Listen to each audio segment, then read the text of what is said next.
வாழ்வில் வார்த்தை ஊழியங்கள் வழங்கும் இன்றைக்கான இறை வார்த்தை. இயேசு கிறிஸ்துவின் இணையற்ற நாமத்தில் வாழ்த்துக்கள். இன்றைக்கு கிறிஸ்தவத்தின் அடிப்படையான ஒரு சத்தியத்தை உங்கள் மத்தியிலே பகிர்ந்து கொள்ள விரும்புகிறேன். ஆண்டவர் நமக்கு எப்போதுமே தூரமானவர் அல்ல. அவர் நமக்குள் வாசம் பண்ண விரும்புகிறார். நம்மோடு எப்பொழுதுமே ஆண்டவர் தொடர்பிலே இருக்க முடியும். ஆனால் எப்போது எனக்கும் ஆண்டவருக்கும் உண்மையான உறவு ஆரம்பிக்கின்றது? நான் ஒரு கிறிஸ்தவ குடும்பத்தில் பிறந்ததினால் அல்ல, என் பெயர் கிறிஸ்தவ பெயராக இருப்பதினாலும் அல்ல, நான் ஒழுங்காக ஆலயத்துக்கு செல்வதினாலும் அல்ல, நாம் பாவி என்று உணர்ந்து அவர் எனக்கு பாவ மன்னிப்பை கொடுப்பார் என்று நம்பிக்கையோடு அவரிடத்தில் வரும்போதுதான் எனக்கும் அவருக்கும் உறவு ஆரம்பிக்கின்றது. நாம் பாவி அல்ல என எவருமே சொல்ல முடியாது. நாம் பாவம் செய்ததினால் பாவிகள் அல்ல, நாம் பாவிகளாகவே பிறந்ததினால் பாவம் செய்கிறோம். நாம் பாவிகளாகவே பிறந்திருக்கின்றோம். பாவ வித்துக்கள் சுபாவங்கள் நமக்குள் உள்ளன. பாவ மன்னிப்பு நமக்கு கட்டாயம் தேவை என்பதை வேதம் பல இடங்களில் வலியுறுத்துகின்றது. ஆயக்காரன் பரிசேயன் ஓமையை இயேசு சொல்லும்போது, பாவியாகிய என்மேல் கிருபையாயிரும் என தன்னை பாவியென்று உணர்ந்து கதறிய ஆயக்காரனே நீதிமான் என இயேசு சொல்கிறார். நீதிமான் என்றால் கடவுளுக்கு ஏற்புடையவன்.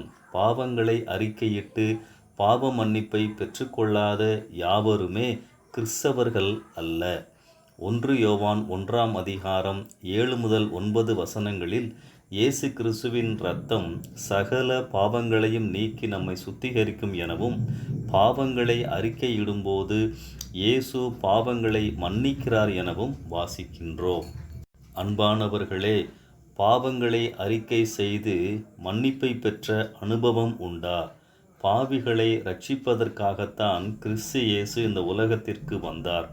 எனவே இரட்சிப்பின் அனுபவம் இல்லாமல், அதாவது பாவ மன்னிப்பின் நிச்சயம் இல்லாமல் ஆலயத்தில் ஆண்டவரை ஆராதிப்பதோ, ராபோஜனத்தில் பங்கு பெறுவதோ, காணிக்கை கொடுப்பதோ ஒரு நன்மையும் நமக்கு கொண்டு வராது.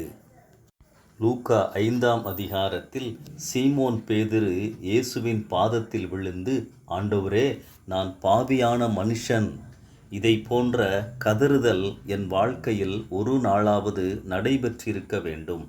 அவருடைய மகன் மகள் என்ற உறவுதான் முக்கியம். இயேசுவின் இரத்தம் எனக்குள்ளதாய் வந்திருக்க வேண்டும். அன்பானவர்களே, இயேசு கூறும் நற்செய்தியே நம் பாவங்களை அவர் மன்னிப்பதுதான்.